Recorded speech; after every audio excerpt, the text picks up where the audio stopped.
इतना पुलिस वाला क्यों आया?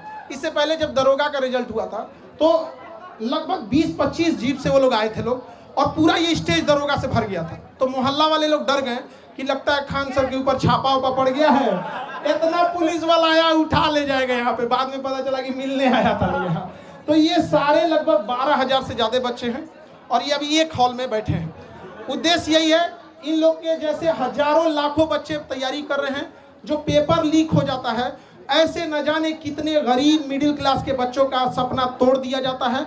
और शायद अगर ईमानदारी से परीक्षा नहीं होती तो यहाँ ये लोग नहीं बैठ पाते, केवल अमीर लोग बैठे रहते। लेकिन यहाँ कोई भी ऐसा नहीं होगा, सब मिडिल क्लास गरीब घर के बच्चे होंगे। मकान मालिक के सताए हुए हैं हॉस्टल में, इन लोग को अगर मकान मालिक और बिजली विभाग से भी कहते हैं, आपके माध्यम से कहते हैं बिजली विभाग से भी, कि ये जिस हॉस्टल में रहते हैं वहाँ इन्वर्टर वगैरह नहीं रहता, तो कम से कम स्टूडेंट एरिया का लाइट ना काटा जाए। आप लोग सहमत है कि नहीं जी? स्टूडेंट एरिया का 2-2 घंटा लाइट काट देता है, ऐसा कहता है कि दुनिया भर में बिजली दे रहे हैं, यहाँ पे मंगल ग्रह पे बिजली सप्लाई करेगा, पहले विद्यार्थी के देते बिजली यहाँ पे। लेकिन जिस तरीके से अब नीट का भी पेपर लीक हुआ था, नीट परीक्षा के लिए इनका कहना है, तो कुछ पत्रकार हम टीचरों को कहीं कह रहे हैं कि हम लोग के पास पता नहीं क्या बुद्धि वगैरह का, उनका कहना है कि हम लोग के पास इतना बुद्धि नहीं है। अजीब हाल है। देखिए, नीट पेपर में कहा गया है कि एयरफोर्स पेपर को पहुंचाएगा।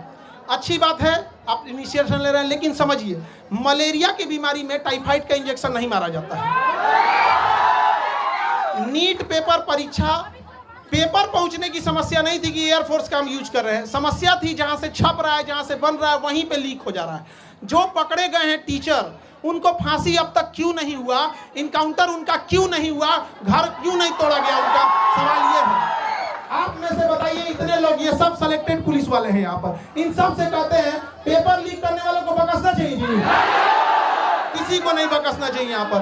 और अगेन सरकार प्रयास कर रही है, एयरफोर्स भी इसमें ला रही है, बट समझिए ध्यान से, एयरफोर्स क्या करेगी? पेपर तो नहीं छापेगी, एयरफोर्स ट्रांसपोर्टेशन का काम करेगी, हेलीकॉप्टर से ड्रॉप कर देगी। लेकिन जहां से छप रहा है उन बेईमानों को जब तक सजा नहीं देंगे, ऐसे ही गरीब घर के बच्चों का हक मारा जाएगा। और जब तक हम लोग हैं, हम लोग के पास एक ही शिकायत रहती है गवर्नमेंट से कि भैया पेपर तो ईमानदारी से ले लो यार, हम आपसे क्या मांग रहे हैं। ये बच्चे कुछ नहीं मांगते, ईमानदारी से पेपर मांगते हैं, अगर परीक्षा टाइम से हो। देखिए, अभी एनटीए को गरिया रहे थे लोग, एनटीए का एक अफसर है, वो कह रहा है कि पेपर लीक नहीं हुआ है, कुछ क्वेश्चन बाहर आ गए हैं। ये अगर हॉस्पिटल में रहता तो कहता है मरीज मरा नहीं है, सांसें बंद हो गई हैं।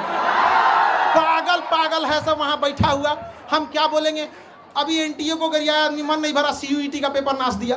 बताइए, एक बच्चे के मनोबल पर